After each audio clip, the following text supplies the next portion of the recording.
Assalamualaikum students, how are you? The topics that we will discuss today is the mechanism of enzyme action and specificity of enzymes. Our first topic is the mechanism of enzyme action.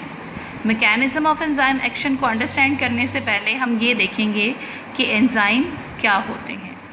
Enzymes are the proteins. Enzymes basically protein से मिलकर बने होते हैं that catalyze the biochemical reaction. Catalyse किसे कहते हैं? Catalyse कहते हैं स्पीड अप करने वाले को. और बायो क्या है? Bio related to the life है, related to the living organisms हैं.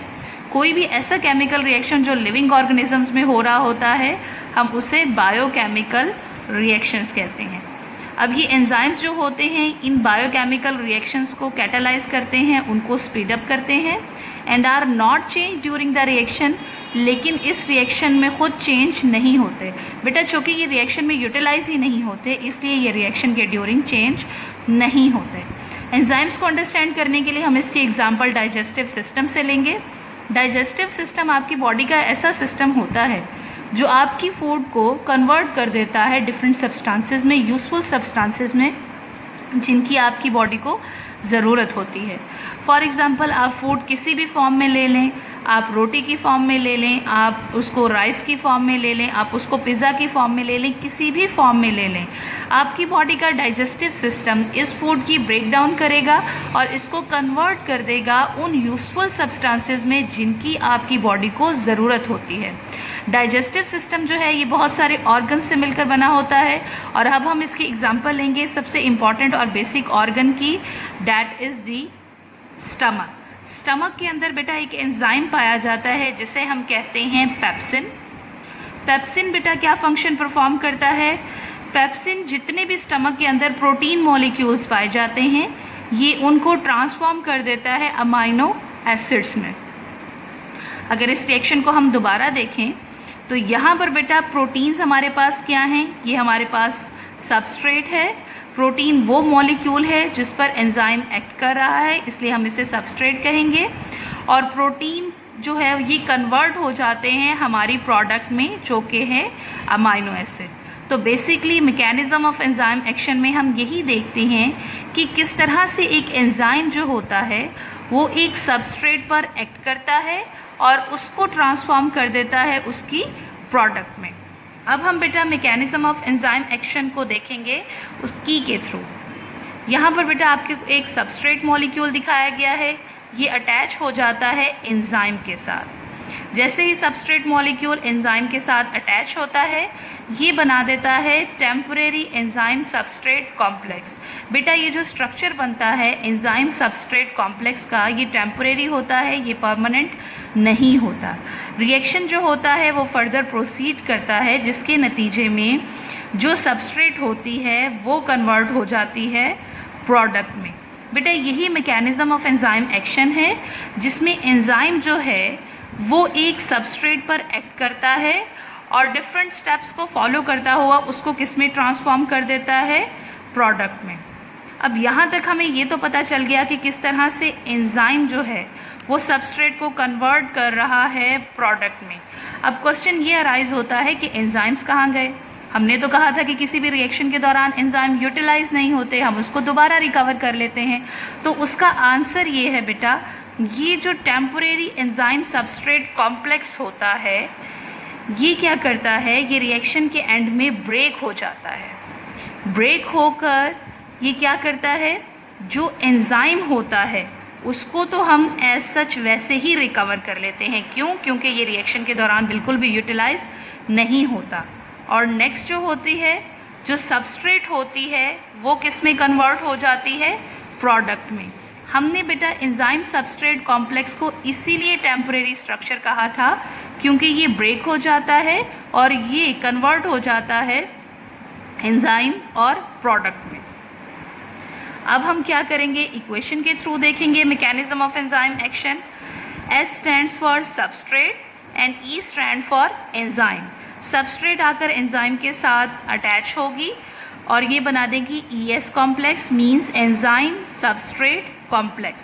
रिएक्शन के नतीजे में सबस्ट्रेट जो है वो कन्वर्ट हो जाएगी प्रोडक्ट में, और एंजाइम जो है उसको रिएक्शन के एंड में हम एज सच ही रिकवर कर लेंगे। अब हम बेटा इसको डायग्रामेटिकली भी देखेंगे। ये जो आपको ब्लू कलर में नज़र आ रहा है ये एंजाइम है। एंजाइम के ऊपर आपको एक स्पेस का पता है जहाँ पर एंजाइम के ऊपर आकर सबस्ट्रेट अटैच होती है, जिसको हम एक्टिव साइट कहते हैं। ये जो आपको दो डिप्रेशंस नज़र आ रहे हैं बेटा, ये एक्टिव साइट है। ये एंजाइम का वो पार्ट है जहाँ पर आकर सबस्ट्रेट अटैच होगी, और ये जो है हमारे पास ये क्या है, ये सबस्ट्रेट है। स्पेसिफिक सबस्ट्रेट जो होती है वो स्पेसिफिक एंजाइम को रिकग्नाइज करती है और उसकी एक्टिव साइट पर आकर अटैच हो जाती है। जैसे ही सबस्ट्रेट एंजाइम की एक्टिव साइट पर आकर अटैच होगी, वो एंजाइम सबस्ट्रेट कॉम्प्लेक्स बना देगी और फिर रिएक्शन प्रोसीड करेगा, और रिएक्शन के एंड में हमारे पास एंजाइम जो है हम उसको एज सच रिकवर कर लेंगे, और प्रोडक्ट जो होगी वो सेपरेट आउट हो जाएगी, उससे अलग हो जाएगी।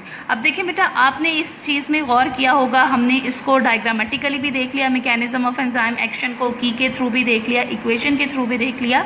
तो आपने देखा होगा कि हर रिएक्शन के एंड में एंजाइम एज सच रिकवर हो जाता है। उसकी रीज़न क्या है कि एंजाइम एज सच रिकवर हो जाता है? उसकी रीज़न ये है कि बायोकेमिकल रिएक्शंस में हम एंजाइम्स को बार बार यूटिलाइज कर सकें। मैकेनिज्म ऑफ एंजाइम एक्शन को अंडरस्टैंड करने के लिए साइंटिस्ट ने बहुत सारे हाइपोथेसिस दिए। उनमें से बेटा जो दो वेल नॉन मॉडल्स हैं मैकेनिज्म ऑफ एंजाइम एक्शन को अंडरस्टैंड करने के लिए, वो हैं लॉक एंड की मॉडल और सेकंड वन है इंड्यूस्ड फिट मॉडल। तो पहले हम अंडरस्टैंड करेंगे लॉक एंड की मॉडल को। लॉक एंड की मॉडल जो था बेटा, ये जिस साइंटिस्ट ने दिया उनका नाम था इमल फिशर। उन्होंने ये मॉडल 1894 में दिया। उनके अकॉर्डिंग एंजाइम और सबस्ट्रेट इन दोनों की एक स्पेसिफिक शेप होती है। इनकी स्पेसिफिक शेप इसलिए होती है ताकि सबस्ट्रेट जो है वो एंजाइम के अंदर एग्जैक्टली फिट हो सके। ठीक है, अब हम बेटा देखें लॉक एंड की मॉडल। लॉक कहते हैं ताले को और की कहते हैं चाबी को। जिस तरह बेटा हर स्पेसिफिक लॉक एक स्पेसिफिक की से खुलता है, हम एक ही की से तमाम लॉक्स नहीं खोल सकते। सिमिलरली ये लॉक एंड की मॉडल जो है ये भी एंजाइम की स्पेसिफिसिटी को शो करता है कि एक स्पेसिफिक एंजाइम ही एक स्पेसिफिक सबस्ट्रेट को अपने ऊपर बाइंड करेगा और रिएक्शन प्रोसीड करके उस सबस्ट्रेट को कन्वर्ट कर देगा प्रोडक्ट में। एक ही एंजाइम को हम तमाम सबस्ट्रेट के लिए यूज़ नहीं कर सकते। अब बेटा हम इस मॉडल को डायग्रामेटिकली देखेंगे। यहाँ पर ये देखें बेटा, आपको की दिखाई गई है और ये है लॉक। लॉक के अंदर जो होता है वो की होल पाया जाता है। अगर तो की शेप की होल के एग्जैक्टली अलाइक होती है, बिल्कुल सेम और सिमिलर होती है, तब तो ये की जाकर लॉक के साथ अटैच हो जाती है और लॉक एंड की कॉम्प्लेक्स बनाती है। अब हम बेटा इसको रिलेट कर देंगे अपनी बायोलॉजिकल एग्जाम्पल से, जो कि है एंजाइम। हम कंसीडर करेंगे बेटा की को एज अ सबस्ट्रेट और लॉक को कंसीडर करेंगे एज एंजाइम। ये जो की होल है ये एक्ट करेगा एज अ एक्टिव साइट। अगर तो देखें सबस्ट्रेट जो है उसकी शेप एक्टिव साइट के बिल्कुल सिमिलर होगी तो ही जाकर वो एंजाइम पर अटैच होगी। फॉर एग्जांपल यहाँ पर देखें बेटा, आपको यहाँ पर एंजाइम दिखाया गया है। ये दरमियान में जो डिप्रेशन है ये उसकी एक्टिव साइट है और ये सबस्ट्रेट है। आप देख सकते हैं बेटा सबस्ट्रेट की जो शेप है वो उसके एक्टिव साइट के एग्जैक्टली अलाइक है, बिल्कुल सिमिलर है। तो क्या होगा, ये सबस्ट्रेट अपने स्पेसिफिक एंजाइम को रिकग्नाइज करेगी, उस पर आकर अटैच हो जाएगी। जब ये अटैच हो जाएगी तो ये बना देगी enzyme substrate complex. Reaction further proceed करेगा और जो हमारी सबस्ट्रेट है वो प्रोडक्ट में कन्वर्ट होकर एंजाइम से अलग हो जाएगी। वो एंजाइम को फ्री छोड़ देगी ताकि हम इनको फर्दर रिएक्शंस में यूटिलाइज कर सकें अगेन एंड अगेन। नेक्स्ट जो मॉडल है वो है इंड्यूस्ड फिट मॉडल। देखिए बेटा, साइंटिफिक नॉलेज जो है ना वो एवर ग्रोइंग है, वो हमेशा जो है ग्रो करता रहता है। तो लॉक एंड की मॉडल जो था उसमें कुछ चेंजेस दी एक साइंटिस्ट ने, उनका नाम था डेनियल कूशलैंड। उन्होंने बेटा 1958 में अपना जो मॉडल दिया वो था इंड्यूस्ड फिट मॉडल। इस मॉडल में लॉक एंड की मॉडल को मॉडिफाई किया गया था, उसमें कुछ चेंजेस की गई थी। अब चेंजेस क्या की गई थी? इस मॉडल के according active site is not a rigid structure. Active site जो होती है वो कोई रिजिड या हार्ड स्ट्रक्चर नहीं होता, बल्कि एक्टिव साइट जो होता है ये एक मोल्डेड स्ट्रक्चर होता है। मोल्डेड से मुराद ये है, ये एक ऐसा स्ट्रक्चर होता है जो सांचे के तौर पर काम करता है। सांचे के तौर पर काम करने से मुराद क्या है कि जब इसके साथ आकर सबस्ट्रेट अटैच होती है तो एंजाइम जो होता है वो अपने अंदर थोड़ी बहुत चेंजेस करता है ताकि सबस्ट्रेट जो है वो उसके ऊपर फिट हो सके। अब हम इस बात को डायग्रामेटिकली देखेंगे। यहाँ पर बेटा जो आपको ग्रे कलर में नज़र आ रहा है ये एंजाइम है और ये एंजाइम की एक्टिव साइट है, ठीक है, जिस पर आकर सबस्ट्रेट अटैच होगी और कैटालिसिस का प्रोसेस होगा। ये है हमारे पास सबस्ट्रेट। अब आप देख सकते हो कि जो सबस्ट्रेट की शेप है वो एक्टिव साइट के एग्जैक्टली अलाइक नहीं है, बिल्कुल उसके जैसी नहीं है। अब क्या होगा, सबस्ट्रेट जो होगी वो इस एंजाइम को रिकग्नाइज करेगी और इसके ऊपर आकर अटैच हो जाएगी। ठीक है बेटा, इसके ऊपर आकर अटैच हो जाएगी।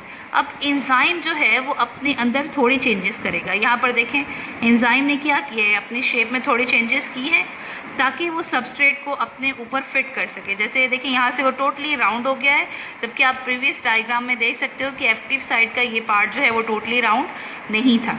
अब उसने अपनी शेप में क्यों चेंजेस की? उसने अपनी शेप में इसलिए चेंजेस की ताकि वो सबस्ट्रेट को अपने ऊपर अटैच कर सके। बेटा जब सबस्ट्रेट उसके ऊपर अटैच हो जाएगी तो क्या बन जाएगा, एंजाइम सबस्ट्रेट कॉम्प्लेक्स बन जाएगा, रिएक्शन प्रोसीड करेगा। एंजाइम सबस्ट्रेट कॉम्प्लेक्स से फर्दर ये बन जाएगा enzyme product complex. Enzyme product complex जो होगा बेटा वो ब्रेक करेगा। क्यों ब्रेक करेगा? ताकि प्रोडक्ट जो है वो एंजाइम से क्या हो जाए, अलग हो जाए।